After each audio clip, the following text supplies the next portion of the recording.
പീരിയഡ്സിനെ പറ്റി പുരുഷന്മാർ അറിഞ്ഞിരിക്കേണ്ട കുറച്ച് കാര്യങ്ങളുണ്ട്. നിങ്ങൾ ബോയ് ഫ്രണ്ട് ആയിരിക്കാം, ഹസ്ബൻഡ് ആയിരിക്കാം, ബ്രദർ ആയിരിക്കാം, ഫാദറോ ആയിക്കൊള്ളട്ടെ, നിങ്ങളും അറിഞ്ഞിരിക്കേണ്ട കുറച്ച് കാര്യങ്ങളുണ്ട്.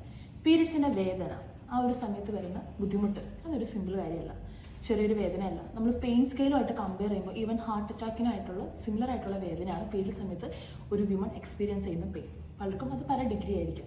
സോ ഒരിക്കലും ആ ഒരു ടൈമിൽ നിങ്ങൾ കുഴപ്പമില്ല, ഇത് എല്ലാവർക്കും വരുന്നതല്ലേ, റെഡി ആവും, നമുക്ക് വെളിയിൽ പോവാം, അല്ലെങ്കിൽ സ്കൂളിൽ പോകാൻ കമ്പൽ ചെയ്യുക, അതോടൊപ്പം തന്നെ വർക്കുള്ളവരാണെങ്കിൽ ലീവ് എടുക്കേണ്ടെന്ന് പറയാം, അത് ചെയ്യാതിരിക്കുക. ആ സമയത്ത് അവരുടെ ഇഷ്ടം എന്താണോ അതിന് പ്രിഫറൻസ് കൊടുക്കുക. ഒരിക്കലും ഇതൊരു ചെറിയ പെയിൻ ആണെന്ന് വിചാരിച്ച് അതിനെ നെഗ്ലക്റ്റ് ചെയ്യരുത്. രണ്ടാമത്തെ കാര്യം, ആ ഒരു സമയത്ത് ഉണ്ടാകുന്ന മൂഡ് സ്വിങ്സ്. ദേഷ്യം വരുന്നവരുണ്ടാവാം, പെട്ടെന്ന് വിഷമം വരിക, പെട്ടെന്ന് കരച്ചിൽ വരിക, പെട്ടെന്ന് തന്നെ കുഞ്ഞു കാര്യങ്ങൾക്ക് ഇറിറ്റേഷൻ ഫീൽ ചെയ്യുക, ഓവർ തിങ്ക് ചെയ്യുക കുറേ നേരം ഇരുന്നിട്ട്. ഈ ഒരു സമയത്ത് നിങ്ങൾ ചെയ്യേണ്ടത് ആസ് എ പാർട്ട്ണർ ആയാലും ഹസ്ബൻഡ് ആയാലും ഫാദർ ആയാലും ഈവൻ ബ്രദർ ആയാലും മാക്സിമം അവരെ സപ്പോർട്ട് ചെയ്യുക. ഒരിക്കലും അങ്ങോട്ട് ഈ ഒരു സമയത്ത് ഇറിറ്റേറ്റ് ചെയ്യാനോ വഴക്കുണ്ടാക്കാനോ ട്രൈ ചെയ്യാതിരിക്കുക. എന്തെങ്കിലും ഒരു പ്രശ്നമാണെങ്കിൽ അവർക്ക് പറയാനുള്ളത് എന്താണെന്ന് ലിസൺ ചെയ്യുക. അത് അവരെ കുറച്ചും കൂടെ ഹെൽപ്പ് ചെയ്യും, മൂഡൊന്ന് എൻഹാൻസ് ചെയ്യാൻ വേണ്ടി ഹെൽപ്പ് ചെയ്യും.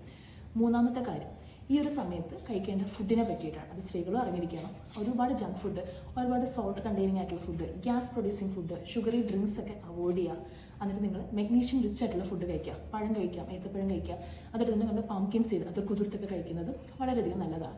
മെഗ്നീഷ്യം റിച്ച് ആയിട്ടുള്ള ഫുഡ് പെയിൻ കുറയ്ക്കാനൊരു ഹെൽപ്പ് ചെയ്യും. അതോടൊപ്പം തന്നെ ജിഞ്ചർ ടീ, അതിൽ ഓക്സിഡേഷനൊക്കെ ഉള്ളതുകൊണ്ട് തന്നെ അതും ഒരു പരിധി വരെ നമുക്ക് പീരിയഡ് സമയത്ത് കുടിക്കാൻ വൺ ഓഫ് ദ ബെസ്റ്റ് ഓപ്ഷനാണ്. നാലാമത്തതും വളരെ ഇമ്പോർട്ടൻ്റ് ആയിട്ടുള്ള കാര്യമാണ് ഇറഗുലർ ആയിട്ടുള്ള പീരിയഡ്സ്.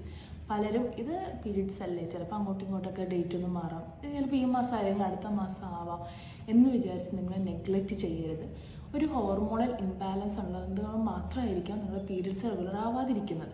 സോ ഇതൊരു നെഗ്ലക്റ്റ് ചെയ്യാതെ നിങ്ങൾക്ക് പീരിയഡ്സ് ഇറഗുലാരിറ്റി ഉണ്ടെങ്കിൽ ഉറപ്പായിട്ട് ഒരു ഡോക്ടറെ കൺസൾട്ട് ചെയ്യുക. നിങ്ങളുടെ പീരിയഡ്സ് റെഗുലർ അല്ലെങ്കിൽ നിങ്ങൾ ഫിസിക്കലി ഫിറ്റ് അല്ല എന്നാണ് അതിന് മീനിങ്. സോ ഉറപ്പായിട്ടും പീരിയഡ്സ് ഇറഗുലാരിറ്റി ആണെങ്കിൽ ഡോക്ടറിൻ്റെ അഡ്വൈസ് തേടും.